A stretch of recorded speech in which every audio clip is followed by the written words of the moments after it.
Graça e paz, querido. E aí, campeão? E aí, campeã? Tudo bem? Sou o pastor Rodrigo e a gente está aqui em mais um vídeo, mais um conteúdo de Deus para a sua vida, mais um devocional, mais uma reflexão.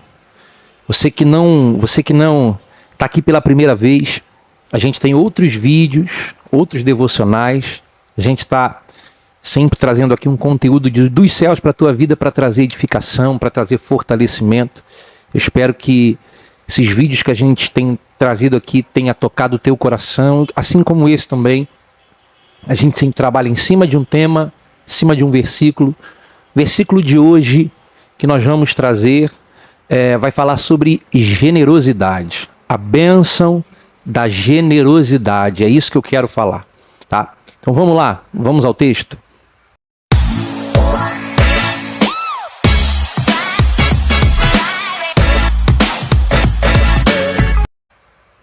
O texto que nós vamos ler está em 2ª carta do apóstolo Paulo, na 2ª carta do apóstolo Paulo aos Coríntios, capítulo 9.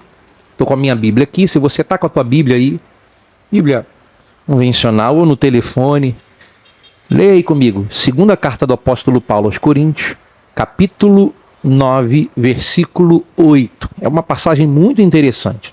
O texto diz assim: e Deus é capaz de fazer toda a graça abundar em vós, para que vós, tendo sempre toda a suficiência em todas as coisas, abundeis em todo o bom trabalho. Quero trazer antes para você, para a gente entender, o contexto do que Paulo está dizendo, tá? Paulo, ele está louvando, Paulo, ele está agradecendo, ele está elogiando os irmãos da igreja de Corinto, porque eles foram generosos, eles praticaram generosidade, ou seja, eles ajudaram aos necessitados, aos irmãos necessitados na Macedônia. Paulo está louvando a eles por isso. Se você for pegar no versículo de número 1, e no versículo de número 2, você vai ver que Paulo vai dizer, não é necessário que eu elogie vocês, porque eu conheço vocês, eu conheço o coração de vocês, eu conheço a presteza da vossa mente, eu conheço o coração de vocês em ajudar. Vocês entenderam a necessidade de alguém que estava em necessidade, vocês entenderam o meu apelo e ajudaram quem estava necessitado. Então Paulo ele não só vai louvar aos irmãos em Corinto pela ajuda prestada, mas ele também vai incentivá-los a continuar ajudando aquele que precisa. E aí o texto que a gente leu, Paulo ele vai dizer, e Deus, olha só, Deus é capaz de fazer toda a graça abundar em vós, para que, o texto diz, tendo sempre toda a suficiência em todas as coisas, abundeis em todo o trabalho. E Paulo está dizendo que isso, a generosidade, ela traz frutos. Uma vida, sabe, de generosidade, da generosidade, uma vida generosa, a generosidade sendo colocada em prática, isso rende frutos. É lógico que quem é generoso, ele não pensa, o fruto maior daquele que pratica generosidade precisa ser o quê? É vendo o fruto do seu trabalho, é vendo alguém que está necessitado sendo suprido. Não há nada melhor do que isso, tá? Mas Paulo está dizendo, Deus é capaz de fazer toda a graça abundar. A gente vai entender o que Paulo está falando, a gente vai entender aqui o porquê que Paulo vai escrever, para a gente poder aplicar na nossa vida e assim praticar a generosidade e também vermos a bênção do Senhor sendo acrescentada na nossa vida, para que a gente continue a abençoar. Por quê? Porque vida cristã é isso. Vida cristã, sabe, ela não se resume a só cantar, tá? Isso faz parte. Vida cristã não se resume a só cantar, pregar. Isso faz parte. O que faz parte da vida cristã? Você cantar, você pregar, você evangelizar, você fazer missões. Mas a generosidade, ela também faz parte da vida cristã. Paulo não está elogiando aqui aos Coríntios, não, a forma em que eles... Não, Paulo está dizendo que a generosidade também faz parte do evangelho. A prática da generosidade também faz parte do evangelho. Ou seja, para a gente entender, ajudar a quem precisa também é evangelho. Ajudar a quem precisa também é evangelho. Tanto é que em Atos, capítulo 6, por que vão ser instituídos os diáconos? Porque a igreja está crescendo, os apóstolos, além da pregação da palavra, do ministério da oração, eles também têm que administrar a assistência aos santos, as viúvas que perdiam seus maridos por causa da perseguição da igreja. E aí, só que por causa desse grande volume de trabalho, porque a igreja está crescendo, e quanto mais a igreja cresce, mais trabalho a gente tem. Então, algumas viúvas gregas estavam ficando assistidas, então foram instituídos diáconos, pessoas que fariam essa distribuição da ajuda aos santos, da ajuda àqueles que estavam necessitados. Isso é para mostrar que isso também é evangelho. A gente tem a primeira comunidade de cristãos que o texto vai dizer que não havia necessitado entre o povo, porque aqueles que tinham mais de uma propriedade vendiam as suas propriedades, pegavam dinheiro e colocavam aos pés dos apóstolos, de modo que não havia necessitados, porque aqueles que estavam necessitados eram supridos por causa disso. Então a igreja primitiva, ela entendeu que ajudar ao necessitado também é evangelho. Ajudar a quem precisa também é evangelho. Evangelho não se resume ao culto dentro de quatro paredes. Porque o culto, ele não também se resume a quatro paredes. A nossa vida precisa ser uma vida de culto. Isso aqui é interessante e é o que a gente vai falar. Já está falando. Tá? E a gente vai entender, a gente precisa entender que existem várias formas da gente ajudar aquele que está necessitado. Eu sei que quase ninguém fala sobre isso em vídeo. A gente fala somente para receber, mas a própria palavra vai dizer é melhor dar do que receber. Isso é interessante. Porque existem várias formas de você ajudar quem precisa. Só que a forma em que os irmãos em Corinto entenderam de ajudar os irmãos necessitados da Macedônia foi com dinheiro. Sabe? Foi com esse recurso, foi com recurso. Então assim eles fizeram, tá? A gente precisa ter esse entendimento. O Senhor me dá o recurso, para quê? E a gente vai falar sobre isso.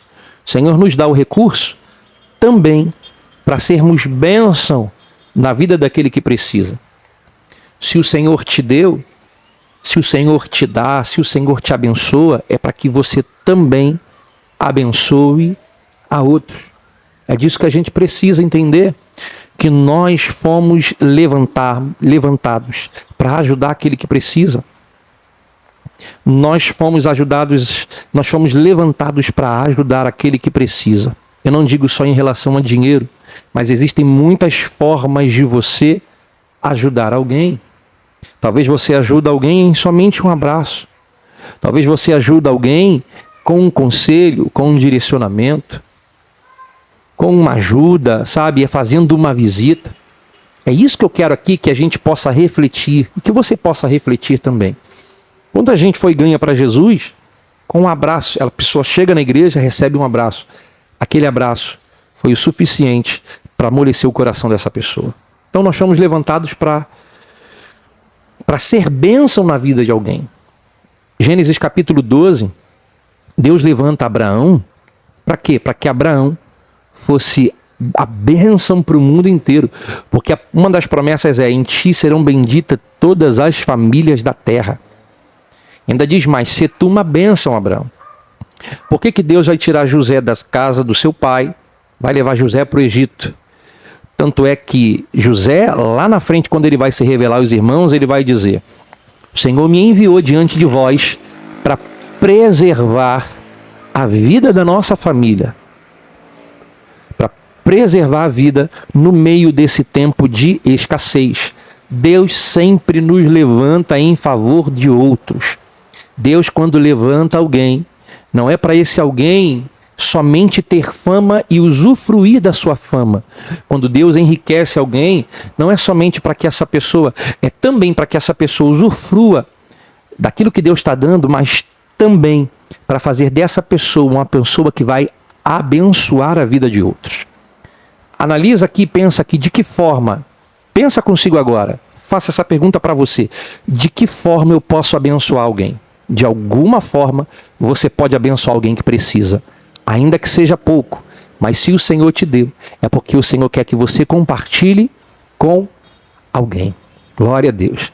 Então, é ser bênção com o recurso que eu tenho. O recurso é pouco, mas é para abençoar alguém.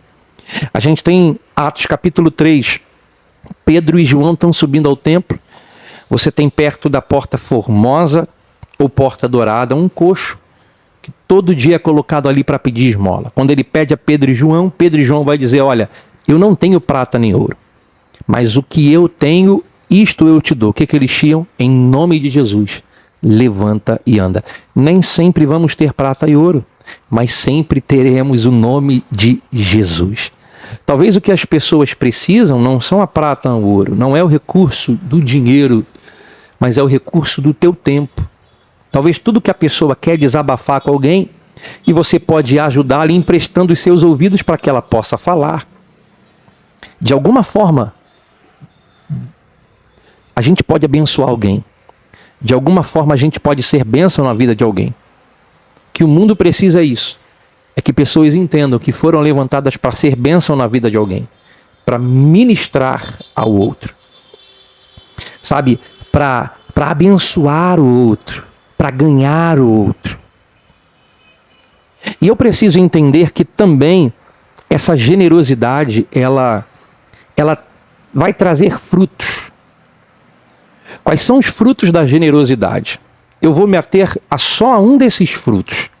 A só um desses frutos, porque o texto ele é longo, mas eu não quero que o vídeo fique tão longo. Mas eu quero me ater aqui ao mais principal, tá? Ela rende fruto diante de Deus e diante dos homens, mas eu quero me ater aqui diante de Deus, tá? Quais são os frutos que essa generosidade, que um coração generoso ele produz praticando a generosidade? Primeiro, diante de Deus. Aí a gente volta aqui para o texto, porque Paulo vai dizer: e Deus é capaz de fazer toda graça abundar em vós. Eu vou ler em outra versão, para que você possa aqui compreender. Eu vou ler da Nova Tradução da Linguagem de hoje, para que você possa entender. Olha só, a Nova Tradução da Linguagem de hoje, o versículo 8, vai dizer assim: e Deus pode dar muito mais do que vocês precisam, para que vocês tenham sempre tudo o que necessitam e ainda mais do que o necessário para fazerem todo tipo de boas obras. Está vendo como é que traz uma clareza? Olha que clareza o texto trouxe. Porque qual é o resultado que a generosidade traz? Qual é o fruto? Primeiro, Deus sustenta. Ou seja, Deus sustenta. Deus dá. Deus acrescenta. O texto é bem claro dizendo, versículo 8, e Deus pode dar muito mais.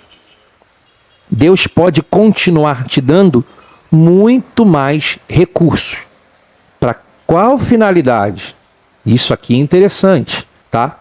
Para que eu continue sendo generoso. Então, Deus é capaz de dar. O problema é que uma das coisas que me impedem de praticar a generosidade é achar que eu, praticando a generosidade, eu dando o recurso que eu tenho, achar que o recurso vai faltar. Por muitas das vezes a gente acha que o recurso vai faltar, e isso trava um pouco da gente praticar a generosidade. Só que o texto está dizendo que não. Aqueles que praticam a generosidade, o texto está dizendo, Deus pode dar muito mais do que vocês precisam. Olha o que o texto está dizendo.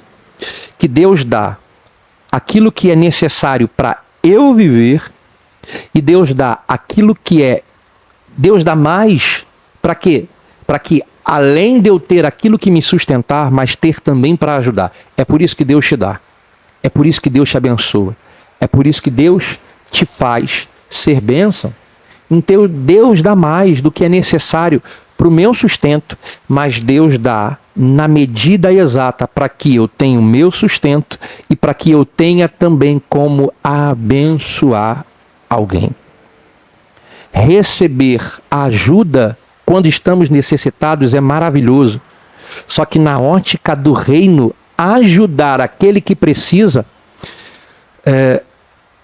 traz uma satisfação muito maior do que você ser ajudado, porque só dá alguma coisa aquele que tem primeiro. Se você tem para dar, é porque primeiro Deus te deu. Se você tem para dar, é porque primeiro Deus te deu. E segundo, você entendeu que vida cristã também é abençoar alguém. E esse é um princípio interessante, porque eu dou e Deus me abençoa. Pratico a generosidade, Deus me abençoa. Sabe qual é o princípio aqui estabelecido? A generosidade que eu aplico é a generosidade que eu recebo. Você se lembra das parteiras hebreias que receberam a ordem de Faraó para poder... os meninos que nascessem, as crianças que nascessem fossem meninos, elas fossem mortas ou jogadas no rio, mas só que o texto vai dizer que elas temeram muito mais a Deus do que a Faraó, fazendo com que os meninos ficassem vivos. Ou seja, elas estavam praticando um bem para as famílias hebreias. E qual é o fruto que isso rendeu na vida delas?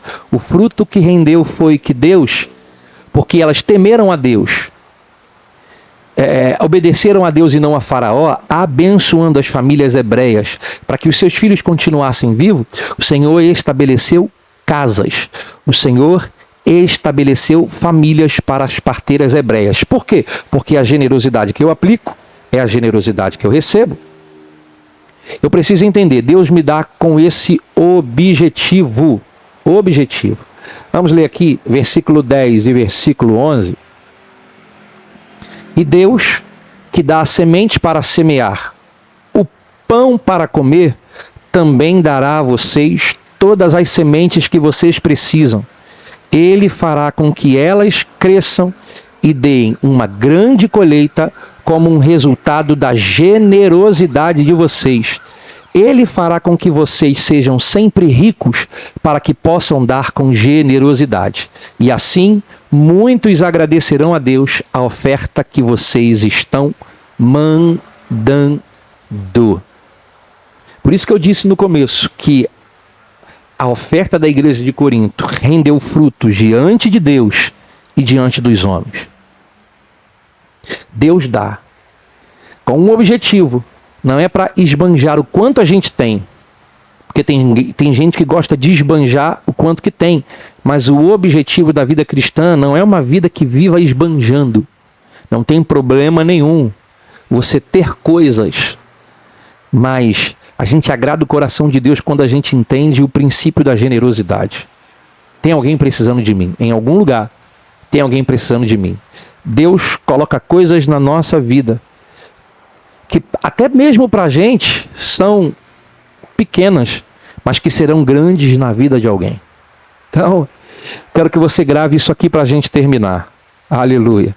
Deus dá, não somente para o nosso uso, mas sim para que a gente continue a praticar a generosidade.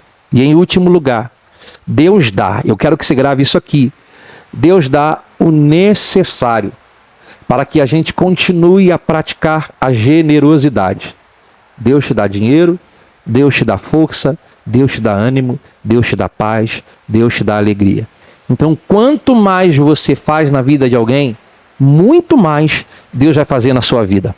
Preste atenção, se Deus me dá, o texto está dizendo, se Deus me dá muito mais do que aquilo que eu oferto na vida de alguém, significa que o fruto que eu vou colher é sempre maior da oferta que eu dou.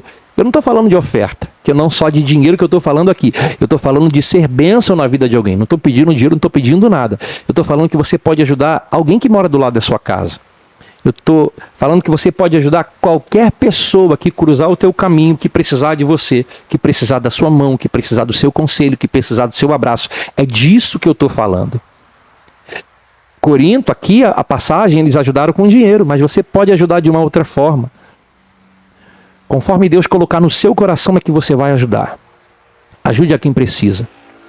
E um desses frutos aqui é que isso vai trazer, e esse fruto vai render fruto, sabe? Que vai mostrar para alguém que existe um Deus que supre, que existe um Deus que usa os seus para abençoar os outros. Somente com a generosidade. A nossa generosidade também prega, também mostra que existe um Deus que supre as necessidades. Tem pessoas que agradecem a Deus pelo bem que fazemos a elas. E é isso, esse é o propósito. É isso que a igreja de Corinto também conseguiu fazer. Eles agradaram a Deus, agradaram a sua liderança, porque eles entenderam a bênção de ser generoso. Deus vai te dar muito mais daquilo que você faz em favor de alguém. Quando você abraça alguém quando alguém está triste, Deus faz muito mais para que você continue a praticar a generosidade. Então entenda isso. Vida cristã não é só receber coisas, receber bênção. Não. A vida cristã consiste em também ser bênção na vida de alguém. Para a gente finalizar, quando Pedro, ele diz, em nome de Jesus levanta e anda, Atos 3, Pedro vai estender a mão. Pedro estende a mão da mesma forma em que Jesus estendeu a mão para Pedro. Quando no Evangelho de Mateus, capítulo de número 14, Pedro está afundando, ele clama pelo nome de Jesus. Jesus estende a mão para erguer Pedro, e da mesma forma, Pedro vai erguer a mão para estender alguém. Evangelho também é fazer pelos outros aquilo que um dia fizeram pela gente. Então, espero que você tenha entendido isso aqui, a bênção de ser generoso. O recurso que Deus colocar na tua mão vai ser bênção na vida de alguém. Que Deus abençoe a tua vida. Graça e paz. Não esquece de curtir, compartilhar, se inscreva no canal. O propósito é para que esse conteúdo chegue a mais pessoas e mais pessoas também entendam, amém, a bênção de ser generoso. Deus abençoe a tua vida. Graça e paz.